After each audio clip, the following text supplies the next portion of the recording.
تماشامان هجا امن هو بری خواب بدیم بغداد پیامنار دنگ امریکای بغداد صلاح بمارنی یه دربار بویرن و داویه یه ما آگاه تر بکه بره صلاح و چندین تقین و داویه انجام دان لبغداد و گلو لکولین دربار و تقینان کی جان آسده و تقینا باندورو که چال سر جوا که چی کریه سپاس آرام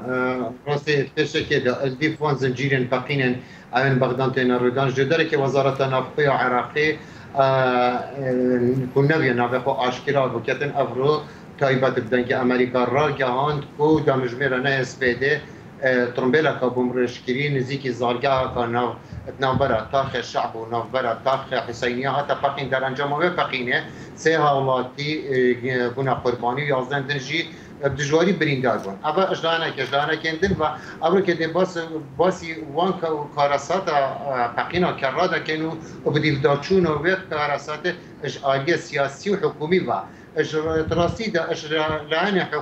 حکومت عراقی با همین رخوان کمالگاه همین دولتی اف بقینا هات شرمزار کردن لی اف شرمزاریات عراقی تنی پیون سرپرانن و بدیو دارچون بسستی تن انجام دان الدویه چو پیشکفتن گوته کرادنین اجبار بصدان کاراسات اندن وکی و کاراسات البغدادی نرودان و بتندی تن شرمزار کردن بیکو هاری کاریت آنجی قلبوک هبیتن داکو حالاتیان عراقی باوریا خود حکومت عراقی بینن اما اجلانه کندن و اگر بيدو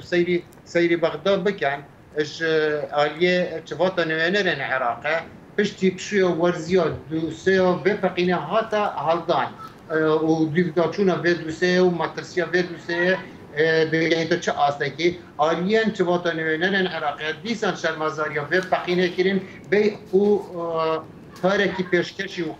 قربو که پیشکشی کسو کارن شهیدان بکن اش آلیه قربو کرن یا واسه دیارت و حکومت عراقه افکار ستا اکی نزانیدن لو رو نشیدن قربو بکتن اجبر کو بار عراقه بار که آرام داده جیتن اش آلیه دارایی با اما اش آلیه سیاسی و امنی و حکومت عراقه حتی ویدابه نه کاریتن تو